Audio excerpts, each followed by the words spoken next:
Welcome back, superstar. In this video, I'm going to talk about why is culture important in leadership and how to lead culture change.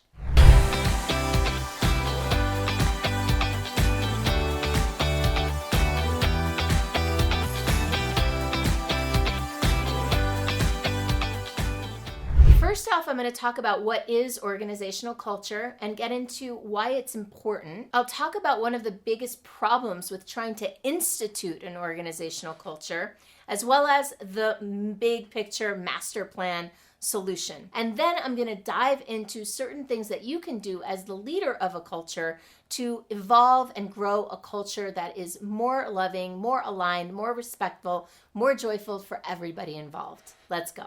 So first off, what is organizational culture in the first place? Essentially, it's a set of either implicit or explicit shared standards and values that are embedded into the culture, which ultimately govern the behavior of the people that are participating in the culture. Essentially, think of it as codes of behavior, sometimes unwritten codes of behavior. In fact, a culture is usually much, much more than anything that could ever be codified or written down. It's actually kind of like a feeling that a place or an organization has. Now, why is organizational culture important?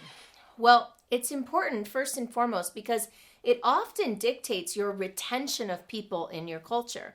So if you lead a business, for example, your organizational culture will determine the kind of experience people have, for example, employees, that will make them either want to stay or move on. You'll find that sometimes really great organizational cultures can keep people even if they pay less than the competitors. And why is that important? It's important because you want to retain the talent and the knowledge in your culture. When you invest in a person, when you bring somebody in, they learn, they spend years with you, they start to gather intelligence, they gather wisdom of being in that role. When they leave, they take all that wisdom with them. It's very hard to capture everything that one person has learned in those many years.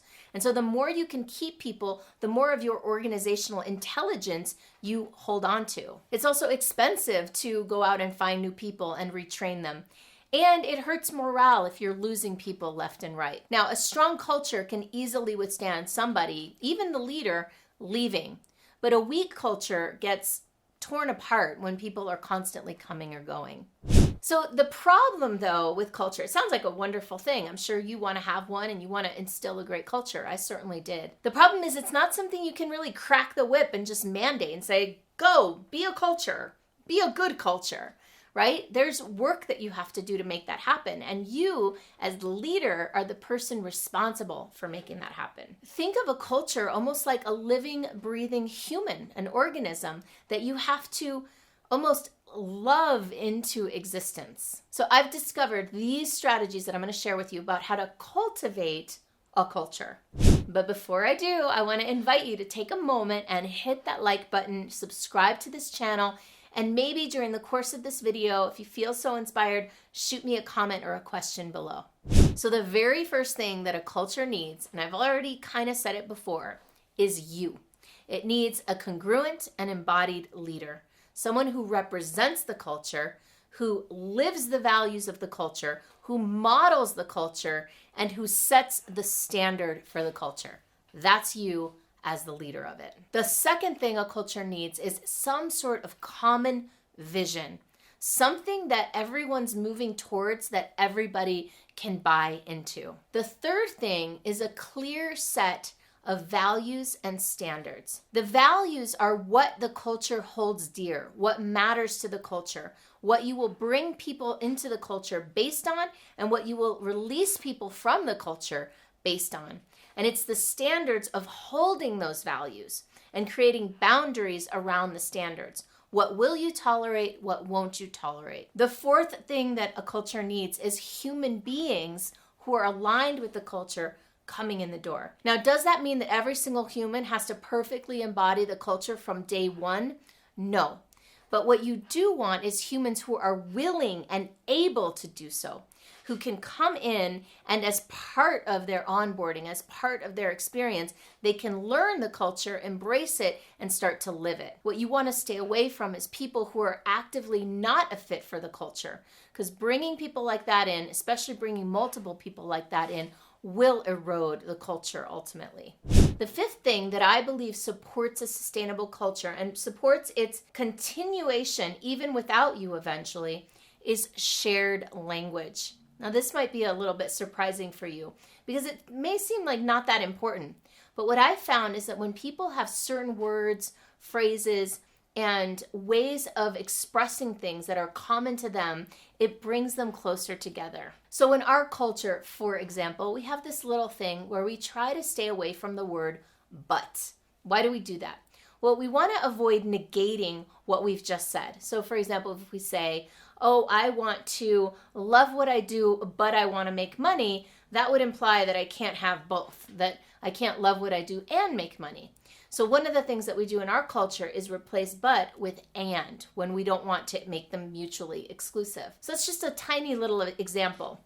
But in your culture, you want to think about what are the phrases and words that represent the way that you and your culture see things in a different way, and that make you unique and special and different perhaps than the world at large. Now, the sixth thing that I believe really supports a culture is to have meaningful experiences together.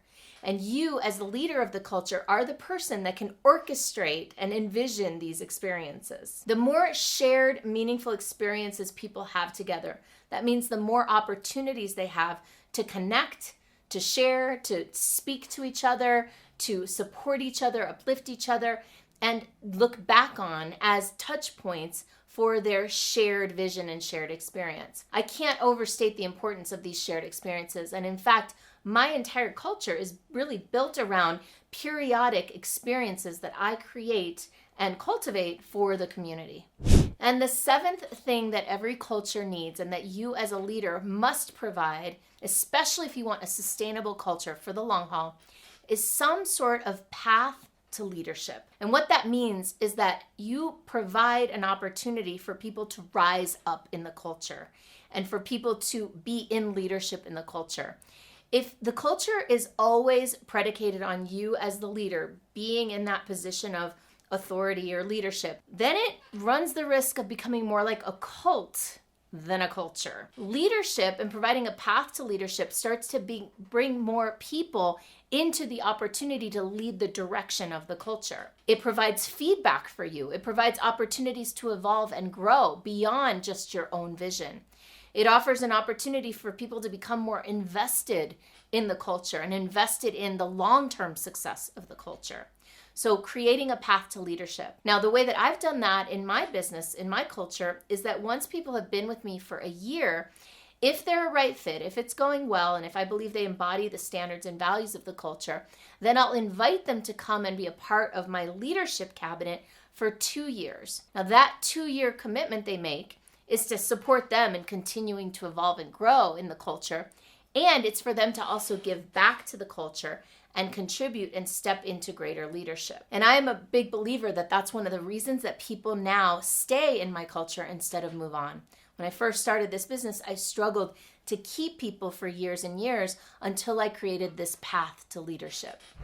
If you're a leader and you're trying to build a culture, a group, a mastermind, some sort of community, and you want support with building your culture, then let's connect. You can find me at superstardiscoverycall.com and set up a free call, or you can download my Monetize Your Magic Playbook for free, which you can get at monetizeyourmagicplaybook.com. Enjoy.